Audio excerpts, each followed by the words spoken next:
All right, so in this episode of Agile After Dark, we get to part 2 of Inside Apollo 13 Studio, the Agile Roundtable, where we get to ask our esteemed guests some very specific questions, and we also let them hear from our studio audience and see where that takes us. Hope you enjoy it and take a listen. Welcome back, everyone, to Agile After Dark, the podcast that addresses agile topics not talked about in the light of day. I'm your host, Brandon Gartley. Sitting here and still sitting on a plane trying to get to the heartland is my co-host, Greg Adams Woodford. We are going to continue with part 2 of our Agile Roundtable inside the Apollo 13 studio. We're going to transition into the pivot questionnaire, made famous by the Dean Emeritus James Lipton on Inside the Actor Studio, who's born in Detroit, by the way. So, good guy, Steve.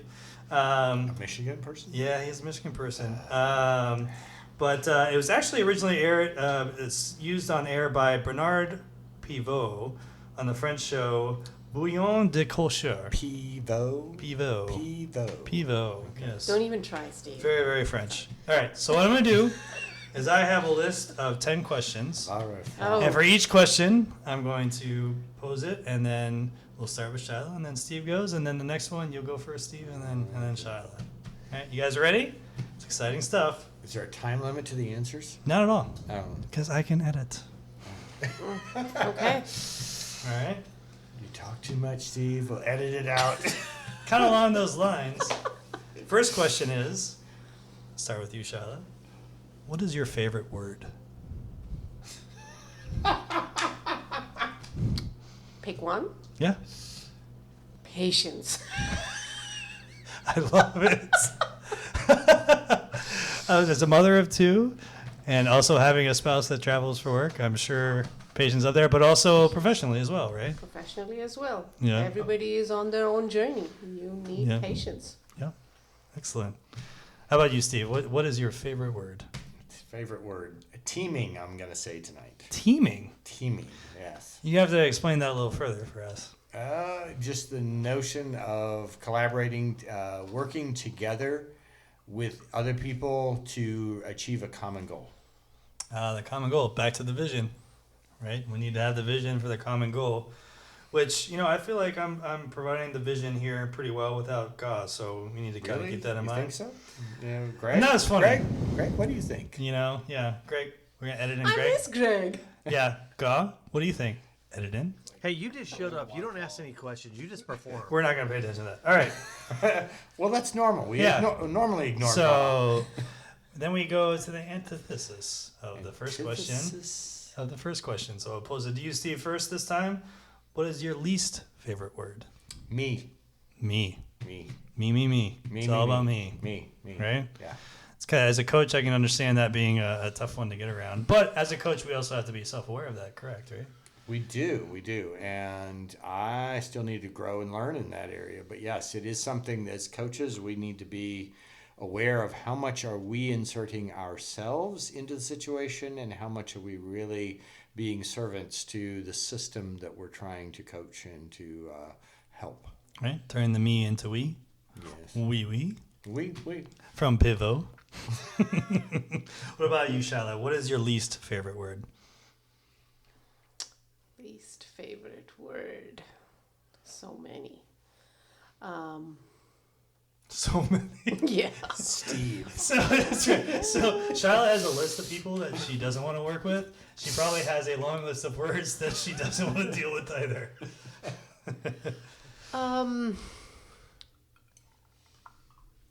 Nothing is off-putting to me more than when I see a situation where people don't treat each other with respect. So to me, that really is off-putting. Yeah. Non-respect. Yeah. No respect. No respect for the other human. Right. Because we're all on a journey, right? Yep. We all have our different ways of getting to where we are. And Knowledge levels, experiences, what that have shaped us to, Yeah. Who we are. We bring different perspectives. We may disagree, but disagree is not equal to disrespect. Absolutely. All right. So, I'm gonna have to be careful with this one. I wish Greg was here for this because I know he would react. What turns you on creatively, spiritually, or emotionally? Me? Yes, to Shiloh. You first. Creatively, spiritually, and Or emotionally. or emotionally. I think when I see that people are really doing their best and putting their best foot forward, it's not about them doing the right thing or the wrong thing, Right. but just trying makes me a very happy person. It definitely brings the best in me. They're trying to learn, right? They want to learn. They have the right attitude. That's it. Attitude. The right attitude matters. Right. Yeah. You're going to get out of it what you put into it. Yep. The whole theory of experimentation Yep. with an agile. And I just can try. stay with it, and I can Yep. bring the best out in me by just being in that atmosphere. What about you, Steve? What turns you on creatively, spiritually, or emotionally? All right.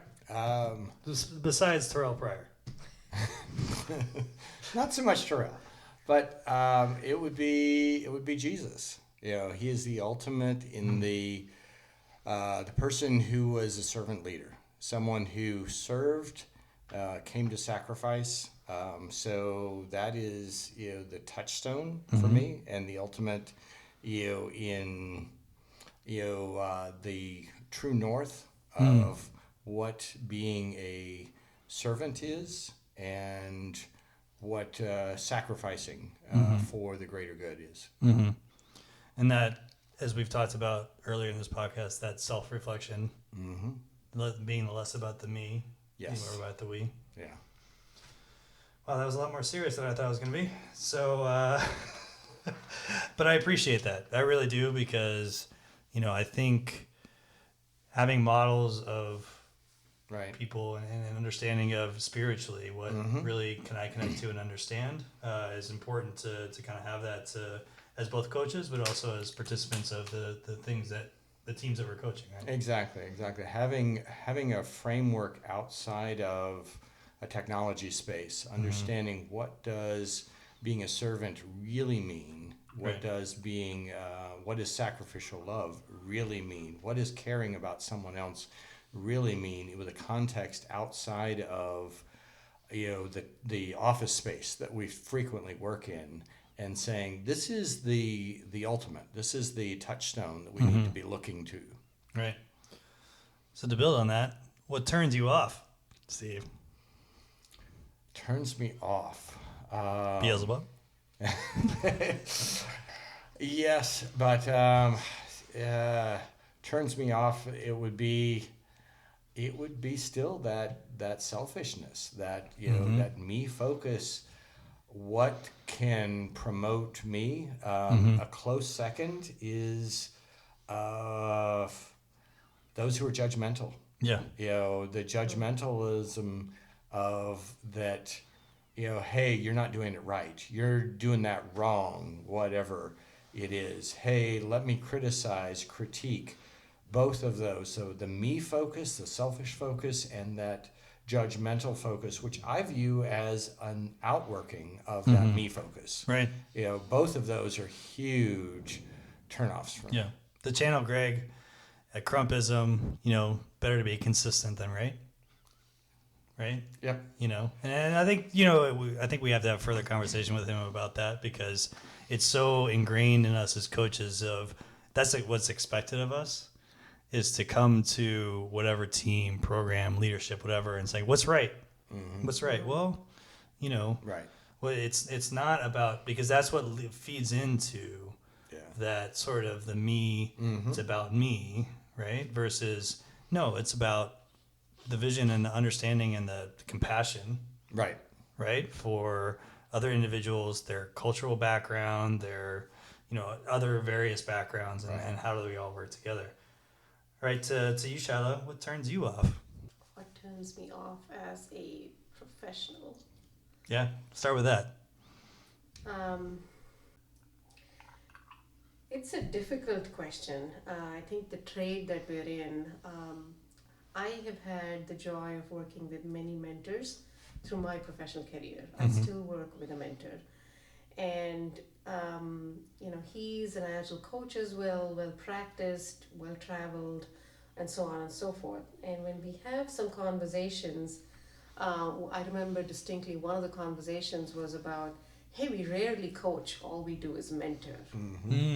Yeah. And when we got a little deeper into, okay, what we're does putting that him on the really couch look and like? we're like, sitting down there and What does mentorship look like? Right. So we went deeper in that conversation, and it turned into a very quick synopsis of, yes, we're expected to judge, right? And it's a big part of the expectation. It's why we get, paid what we get paid. And to me, that was personally off-putting, and it set me off on a journey that I'm very happy to be on, right? It set me off on and really deepening my understanding on what motivates people. We talk so much about positivity, we talk so much about creativity. At the end of the day, why do people do the things they do, right? Why do they do awesome? Right. And what is their journey to get to the place that they're at? We talk about leadership, Right. before, which is I've, in the previous way of doing things, I've been promoted because I do this. Am I then looking at everyone else like, well, I did that. Right. So I need to expect that's the expectation for me because I had to go through it. Right? And there's a reason. There's absolutely a reason, right? And what I've come to discover through, the training and the coaching program that I'm in is there is a 2% truth. There is a 2% wisdom, right? In everything that has happened, there's a little bit more growth that we've had, whether it's a positive aspect or a negative aspect through the years. Right. So I don't, view the job that I do as purely mentorship, and I'm very cognizant of being judgmental. Yes, there are days when I'm absolutely frustrated. I want to hit my wall, head on the wall. You have your thing ready to strike if it's Greg, right? I've had great partners as, I have proceeded to do my day job, right? Any assignment I've been in, there's very few that I've been solo. I've always had the joy of pairing with people and saying, did you read that the same way I did? Practice what we preach, right? In terms of being part of a team. Exactly. Yeah. Right? And as coaches, sometimes that can be hard. And actually practicing the humility that goes with the failure. Right. And that's not easy. After spending this many years having the careers we've had, it's really difficult for me to stand up and say, yes, that was a horrible conversation. And I do that more today than I used to be able to do that a few years ago. So I think that comes with, for me, it was a growth. Yeah. Right? It was definitely a growth area. Right. And for me... Part of your own agile journey. Exactly. Right. Leadership journey, right? And for me, what that mentorship discussion, it touched me in ways where, it really made me question. Yep. Yep. All right. So next question, and I'll go to Shaila. To build off that, what is your favorite curse word? Too many, Brandon. I got 2 teenagers. I don't want them to hear this. We'll keep them away. If we really need to bleep it out, we can. But we're in a safe space. There's only 10 people that listen to this thing anyway. Favorite curse word? Wow. Effing just do it. effing all day. Yep. Even if it's not coming out of our mouth, it's sitting in the back of our head. It's the word bubble. It's a word bubble. effing. What about you, Steve? Favorite curse word? Shoot. And the guy just talked about Jesus. Yeah. The word bubble that's coming out of my head is the F you. Yeah. Yes. Yep. So I try to restrain and try to present, professional, but it's useful. In the back of your head, you're just like, fuck that. Yeah. But you know what? It's been a joy partnering with Steve. We have had our moments of frustration, but I think the partnership is when I'm on that edge of frustration, he's able to just calm the situation down and take it a different direction, give me a breathing space, if you will. we've never really landed on, we've had a conversation, we get out of the room and say, effing horrible conversation. So, When you're dealing with that. when you're dealing with the EVPs of being a dick like Greg, you know, that's the stuff that you kind of have to like let some steam out through the bubble, right? Right, exactly. All right. So Steve, to you, what sound or noise do you love? A sound or noise? Yeah. Oh my gosh. I should go with Charlotte first. Is it the sound of grass under your bare feet? Is that a fair guess? That's the feel of it. Yeah, And- no, that's not and feel, not the sound. There's not a real crunch of sound. sound. That's a feel and Yeah. almost. Wow, that almost that's a whole different sensual. It's like, experience. just getting rid of the one ring in the This as a hobbit. the sound that's what's the question? The Sound question is what sound or noise do you love? do I love? A sigh of contentment. Mm. So Mm-hmm. just a peaceful Yeah. yes. Mm-hmm. Good. Good. I like that. Maybe That's a good one. building on that the aha moment of Mm-hmm. I see. You literally, like, we're talking about bubbles. When Yeah. you see like the light bulb, you're Yeah, like, exactly. ding. And you want to see the light bulb go. Yep. off. Yeah. What about you, Shadow? Flowing water. Flowing water. Let it go. Yeah. Just let it go. Yeah. Let it go. Most peaceful sleep I've ever had was on a sailboat.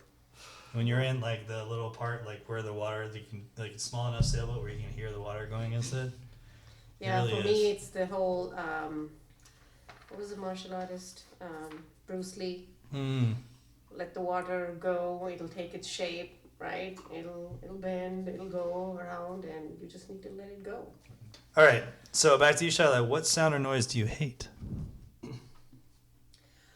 I hate loud, blaring noises, and the one particular one that has stuck with me in this place of work is the train horn. Yeah. Loud, abrupt train horn, especially when I'm trying to have a useful conversation. Not useful. So don't go to Purdue football games, is what I'm telling you right now. Exactly. Yeah. Do not go to Purdue. I have never been to a disco too. Full disclosure, if I just don't like. Oh, so don't Loud go to noises. the EDM concerts that I go to. Okay, fair enough. What about you, Steve? I'm gonna go with the same. Loud, blaring noises. Although the train. What? I can't hear you. What, Steve? No? Oh, let's see. If you're around loud noise enough, you can't hear very well. Right. The train. Well, it's because you go to these blaring. Yes, loud that's right. concerts. Yeah, the train actually never bothered me. I mean, I sleep through the train every night that I was up in the heartland. When I was near the. It's like no, it's just.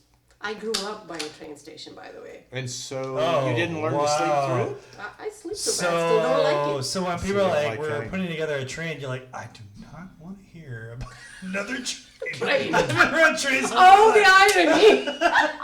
You can't escape. So this is ironic from our conversation last week when I was sharing that, okay, I didn't grow up in the heartland. My grandparents lived in the heartland, and so I traveled for vacation up into the middle of flat cornfields. So I actually find them attractive. And Shiloh and Nitin are looking at me like, are you out of your freaking mind? Yeah. Look at And all so the I'm purple thinking, flowers. all right, Look at all the purple you grew flowers. up They're with beautiful. train noises. Doesn't that bring some nostalgia? And apparently not at all. No, it doesn't. So here's one of my favorite questions out of this list. Is what profession other than your own would you like to attempt? I'm To up Steve. first, right? Yeah, you are up first. What profession other than my own would I like to attempt? Yep. Wow. I'm really enjoying what I'm doing right now. So this is what, although I have contemplated, it's like, when I retire, would I want to learn? Can I go into Naked and Afraid? quilting? No. It's like, no, I don't think I. Quilting. Yeah, Quilting. I He did did say say quilting. Yes.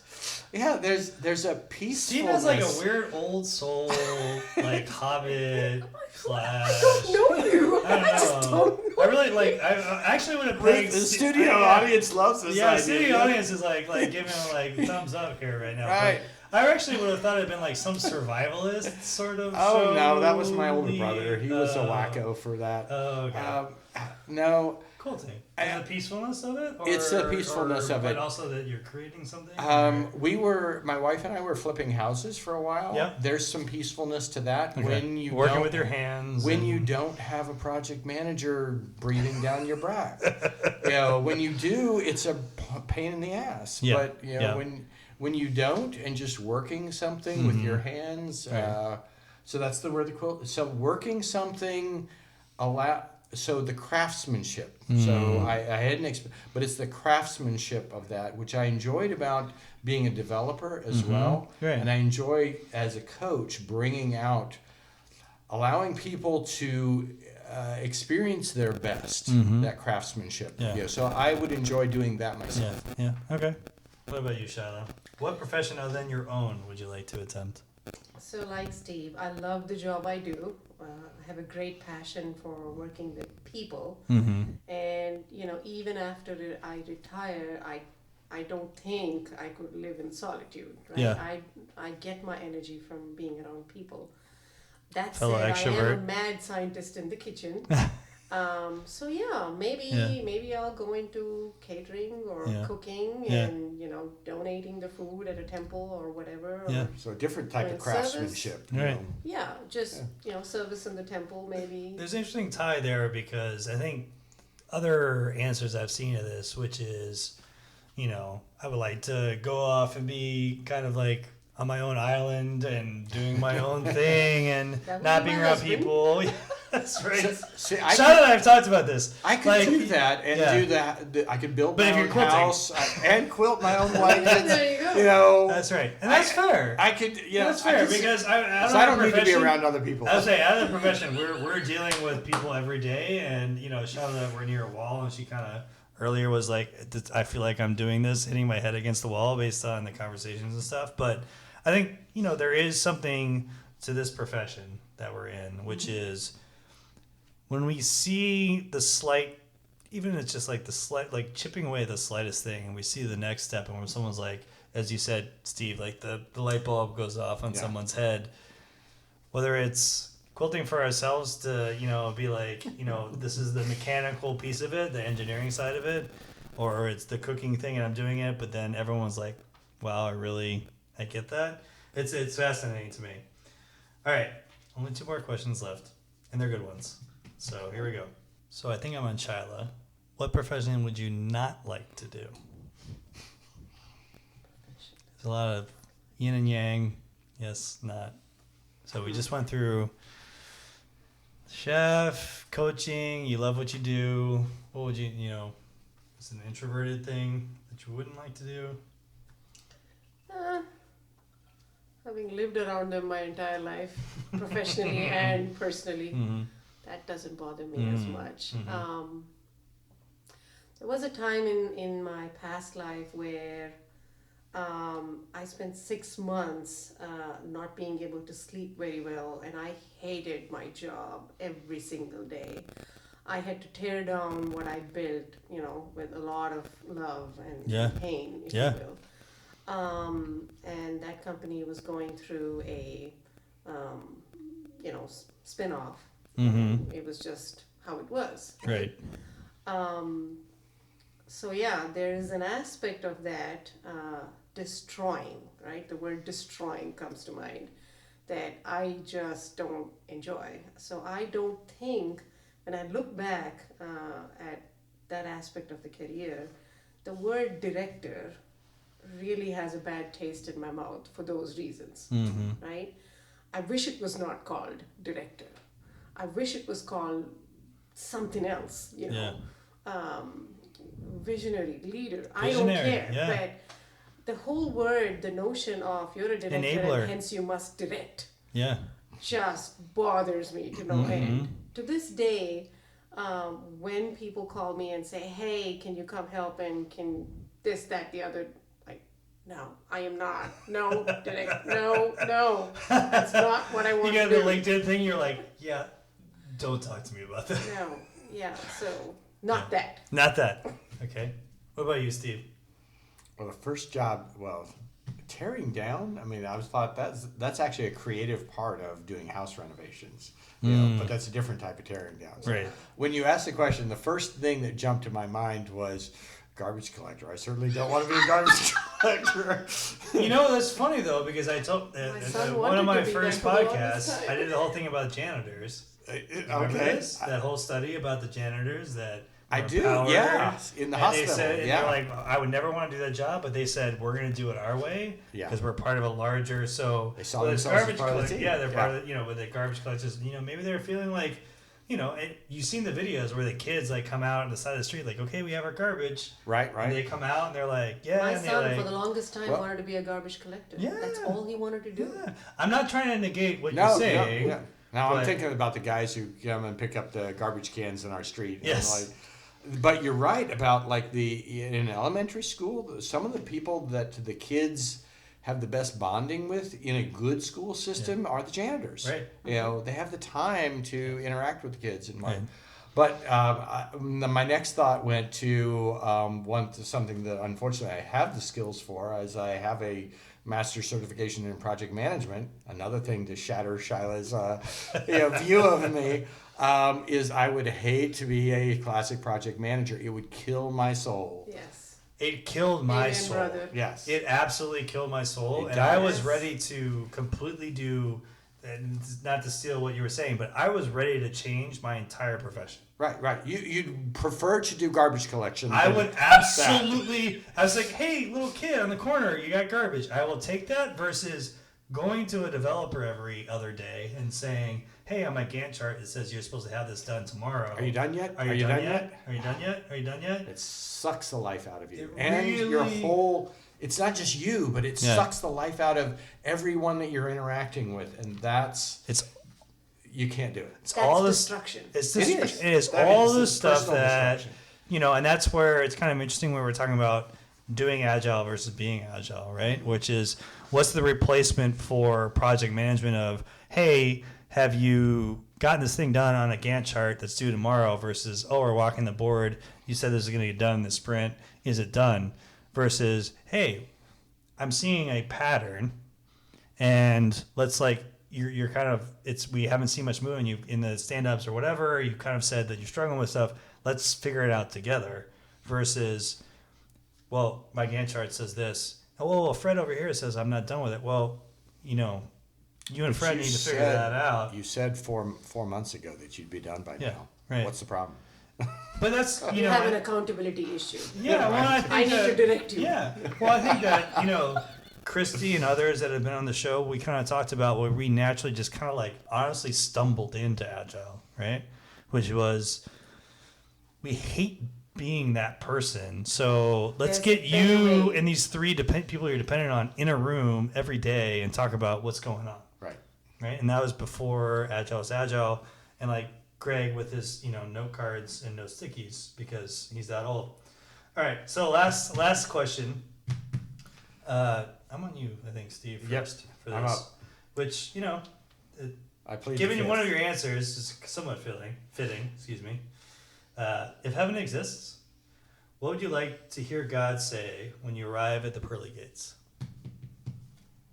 Well done. Well done. Well done. My God, it's like we're twins. I'm like, She literally was saying, "Well Literally. done." I'm like, Yeah. job well done. Yeah. It was in my brain. Yeah. It's like, job well done. You basically all of the people. Honestly, we deal with people. Right. Right? We're not dealing with the systems. We're not dealing with the technology. We are kind of in a third Right. person, but it's not really third. It's Right, right. third something, right?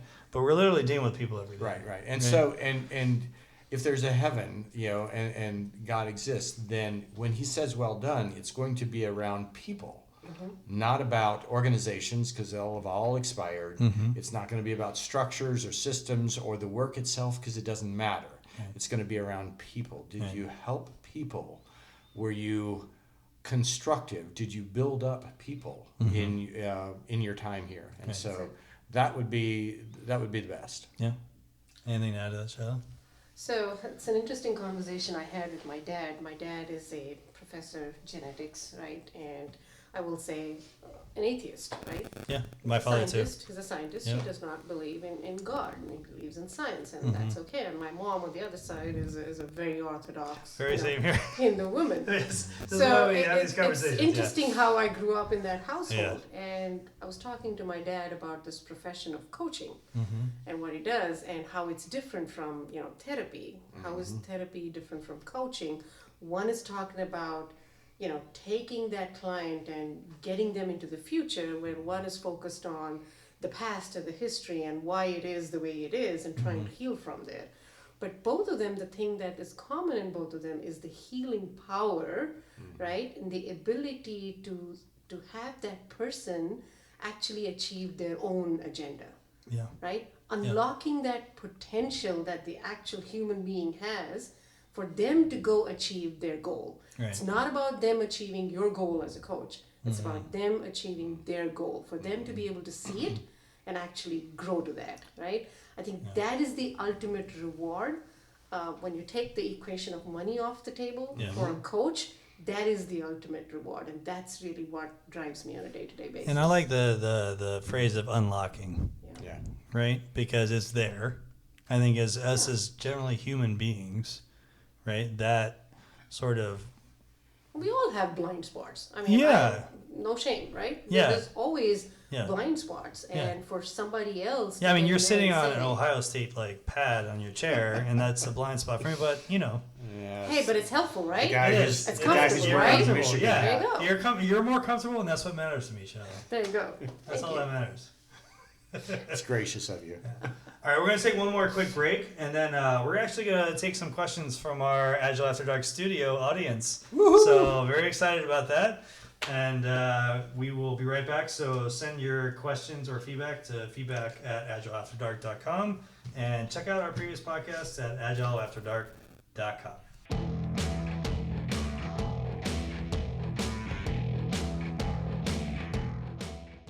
So Brandon's going to edit this out, but when he said water flowing, it's like, all right, she's not talking about the bathroom. No. And everyone in the studio is I like... am not talking about the Everyone leak in the bathroom. Everyone in the studio That is sitting not there. the sound of flowing Everyone's water. in the studio is like, I gotta pee. After this 2014 Merlot, which is not a Malbec, by the way, so I have failed miserably compared to Greg, because I didn't realize it was Malbec that Charlie loved, Wow. and I got a Merlot, so different M's.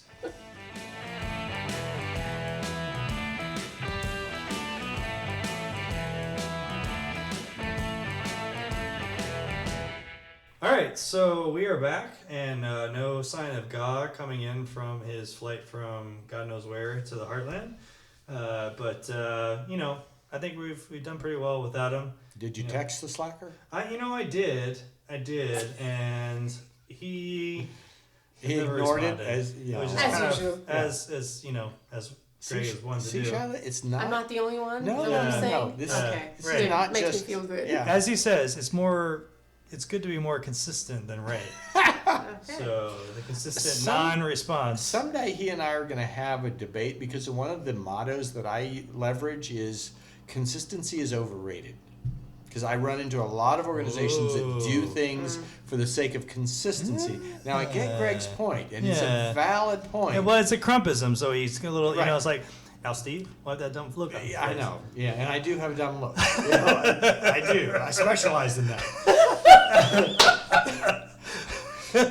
But I will still say that consistency is overrated. All right, though. Oh, this is going to be It's a great. talent, I man. cannot wait for him to show up. Dumb This looks? is Yeah. gonna be I specialize. amazing. So, as part of this format, we're kind of changing it up a little bit. So, I'd love to open it up to our studio audience to ask questions. All I ask is you state your name, your role, and what your question is. Hey Steve, my name is Danny and I'm coming all the way from Denver, Colorado. Just wanted to know, what were you like in high school? And also, what is your favorite company and why? Two-part question. So you're like the classic journalist. You're putting multiple parts into your question. All right. What was I like in high school? how are these two related even to one another? This is just a cheat way to get two questions in. All right, how was I in high school? I was the Poor Danny is sitting in the audience with the mic still in his hand. He's just like, yeah, Yeah. take it. You want it. Yeah, you're gonna take this question. So how was I like? I was the classic nerd. Gosh, I was not a sports dude. I knew nothing about it.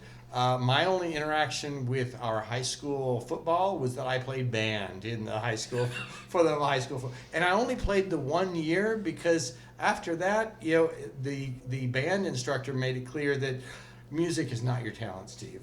You should go somewhere else. I snuck into our computer room, and there was no computer classes at that time. There wasn't computer classes in high school for a long time after that. You were punching the cards, Steve. We fortunately did not have a punch card system, so. But it's like Greg, he didn't have stickies, so you're Trying, not as Daddy, old as keep him. trying. We did not have. I'm older than the stickies, so. Anyway, so that's what I was like in high school. Second part question: What's my favorite company? My favorite company is actually Google Alphabet. It's their ability to celebrate failure. I mean, so many things are fantastic about them as a company. As far as a agile company that doesn't even really have to espouse agile or lean beliefs because it's built into their DNA. That we will relentlessly improve, we will relentlessly experiment, we will celebrate failure. So for me, that's my favorite. All right, do we have another question from the audience? Hi, my name is Ruth. I'm from Chicago, and I am an Agile coach. And my question is to both Shyla and Steve. Talk about a time when you were forced to become a leader, and how has that contributed to you being able to teach and coach effectively today? Become a leader. So it's interesting, the notion of becoming a leader. I think every person is a leader within, right? You are born with those traits and you develop them as you grow older. So my first memory of being a leader is of me being a class monitor, if you will, right? I don't know what you call it here in school, but it's, is class monitor a thing here? Yeah, it is. It is, yep. Okay.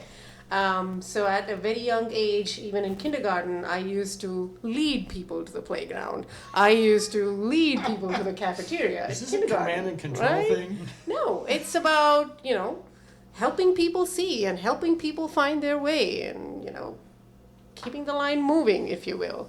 So it's no surprise that I got to spend 10 years of my life in the defense space.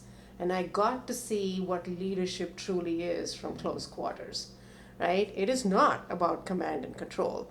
It is about dealing with humans and building that capability in another human. That is what leadership is all about. So those are some of my earliest memories. So Ruth, what was the second half of your question? How has that contributed to you being effective as a coach today? Oh, okay. That's a good question. Unlike Shyla, I never envisioned myself as a leader. In the band nerd world of the actually I'm not good at band world? Right, Okay. exactly. But third trombonist, in a it's like no, not a leader. First for me, it was in totally unwork related. I was in a month-long workshop on site, and a bunch of my colleagues said, we had to do a presentation, and they said, okay, you're the leader. And I'm like, what? And they saw something in me that I didn't see, an ability to lead and to motivate people from a position of humility. And that envisioned it for me. How did that enable me as an agile coach? I think still to approach situations from a perspective of humility And I don't always do that. And I know that Gaw in particular, called me out on it once where I had approached a situation with what at least the customer perceived as a lack of humility. 5-2 liter. And when he called me out on that, it really touched me. It's like, This is how that's I not see the well, that place, and I that's walk not around the like a person I hobbit. want to be in That's that how I place. stay All I'm like doing is that. I have to eat, and I'm like running to go get Coaching food. from a perspective I did every of time. being constantly curious and listening and humble to say, you know what, while I may know a lot of things, I haven't lived in your skin, and I need to live in your skin and understand that before I can really coach you.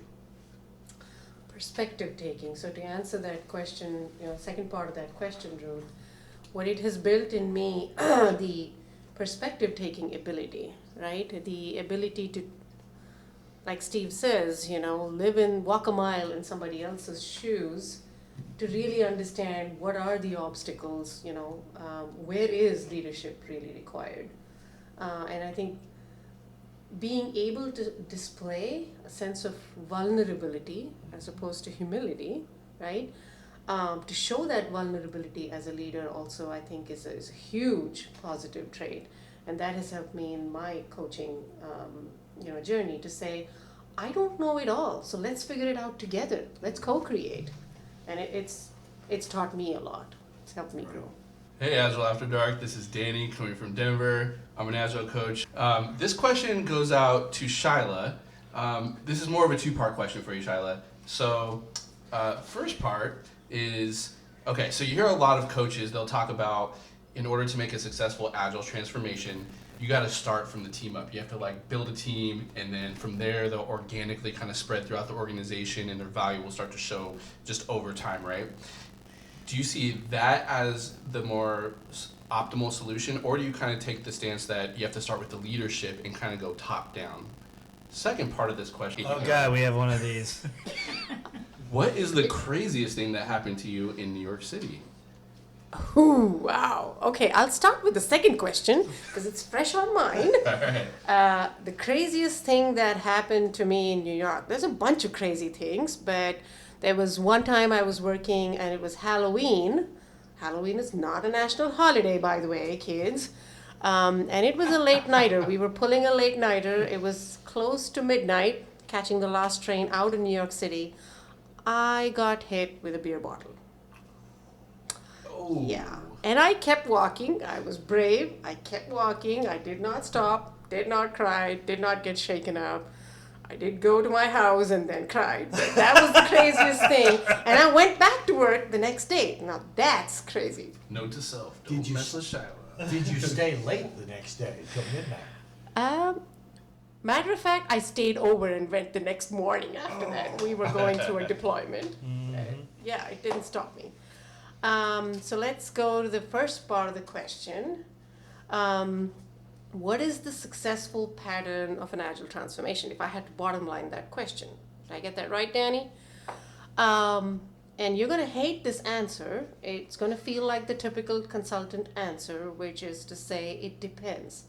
And I say that with all the grace and humility possible because it really depends on the context of the situation.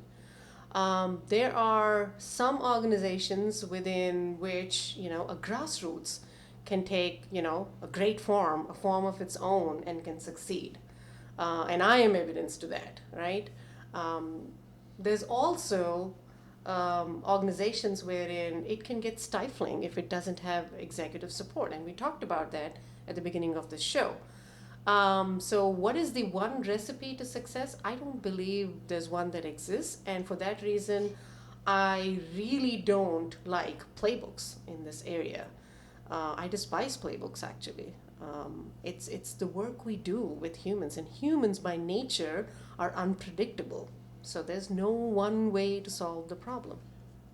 Can I ask a follow-up question to that then? You might be cut off, but okay, you can hold on the mic. One more time. Okay.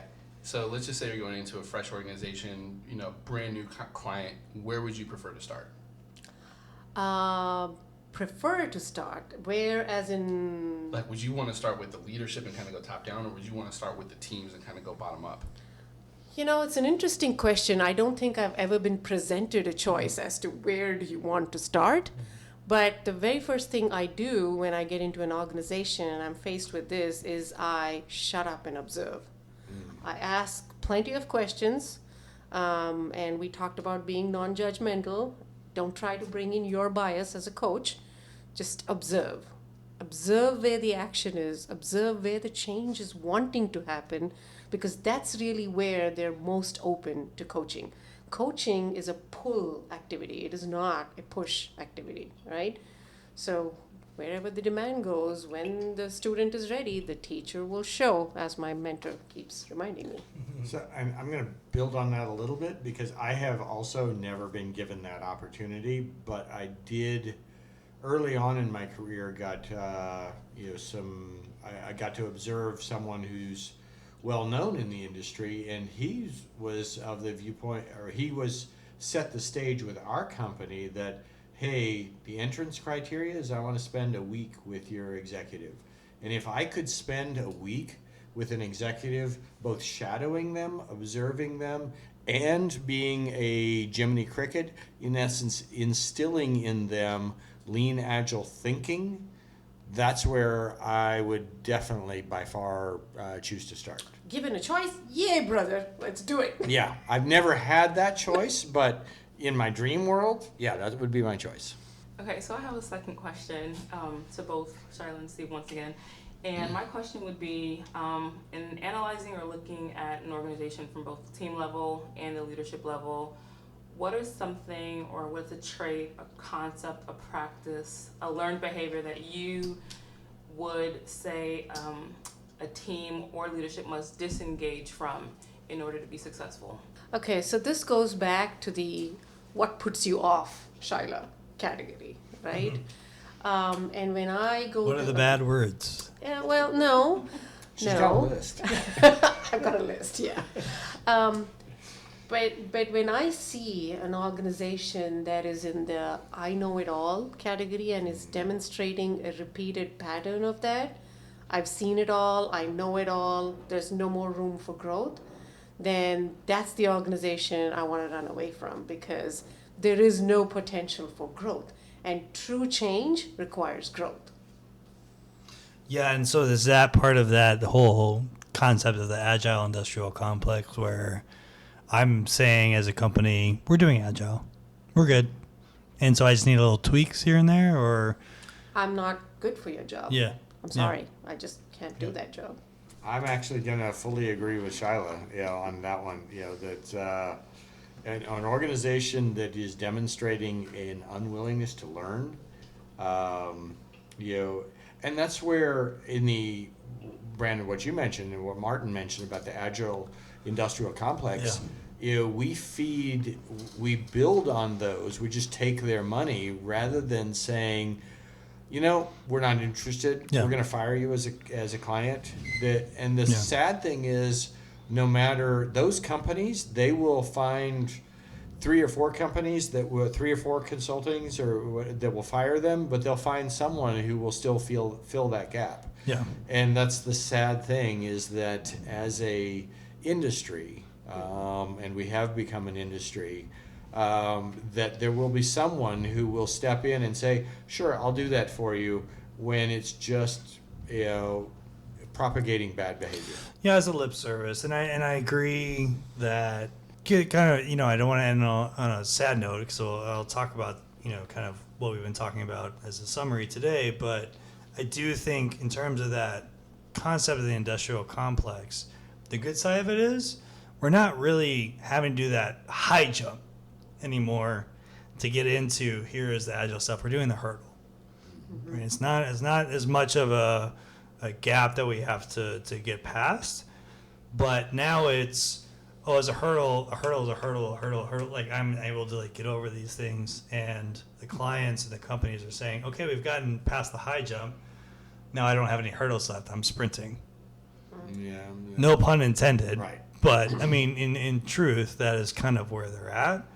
And I think that based on our great questions from the audience, I think that we've come a long way, but we still have kind of the more complicated learning, right? That whole concept of transformative learning, right? Where you have the implicit learning, whereas I've learned waterfall for so long and now I'm starting to learn agile and I can't necessarily explain why I'm doing the things I'm doing. Because change is the only constant. Right. And we live in a complex world. Yeah. And the explicit learning of the only way I'm going to learn is by interacting with others that don't necessarily have the same sort of outlook on things as I do. And we as coaches have to kind of continue to propagate that this person to this person, whether it be in teams, leadership, overall organization, we need to sort of break some of the implicit learning that we have from that transformative learning and try to encourage that explicit learning. Right. Yep. Right? And one of the good things is that, I know I'm interrupting you. No, you're good. No. One of the good things when we talked earlier. Don't interrupt me. But, I'm the host. I'm the host. I'm the one host. This is my one shot.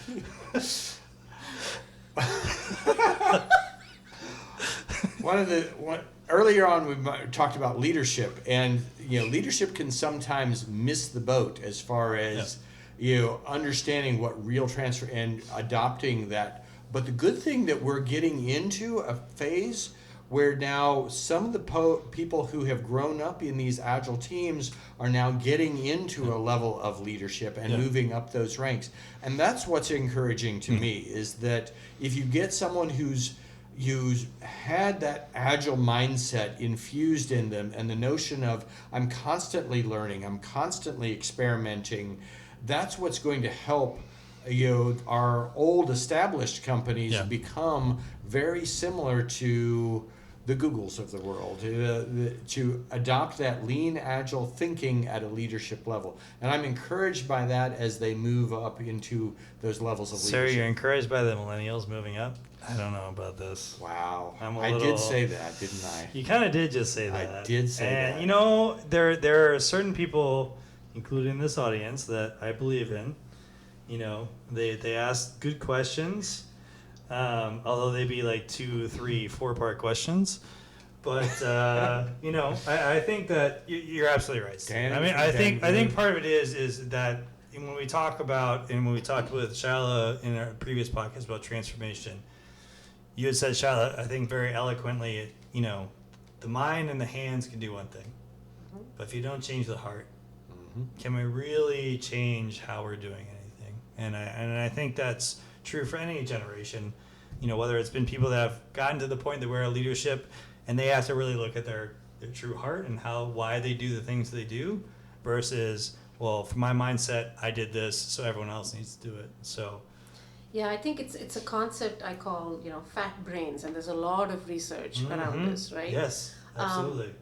What I have been privileged in working with a lot of fresh graduates from college, interns from college, just observing them, working with them on the sidelines, watching them grow, watching them flourish. And it's been a joyous pursuit, because I don't know if they've learned anything from me, but I have learned a whole lot just by being around them, because they do push the envelope.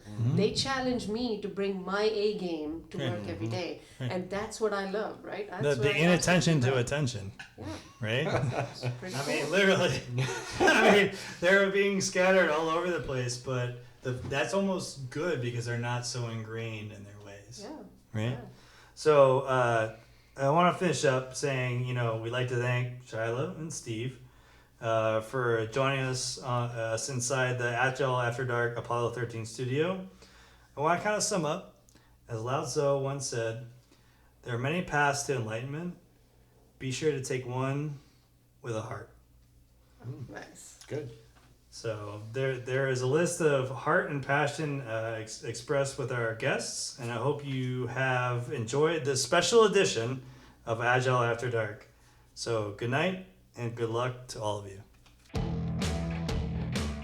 So what email do people have to send a request to get access to that unedited? Oh, that's a good one. No. No. Unrated Unrated at version. agileafterdark.com. No. Unrated at agileafterdark.com. Uncut. Cool. Uncut. Yeah. Uncut. Well, no. Did they do uncut? Is that what the DVD is? Uncut. Uncut? Is it uncut? Uncut, Yeah. really? See, Yeah. the millennial. I should have actually Yeah. done better. See, my mind immediately, given the context, my mind immediately went to Jewish circumcision.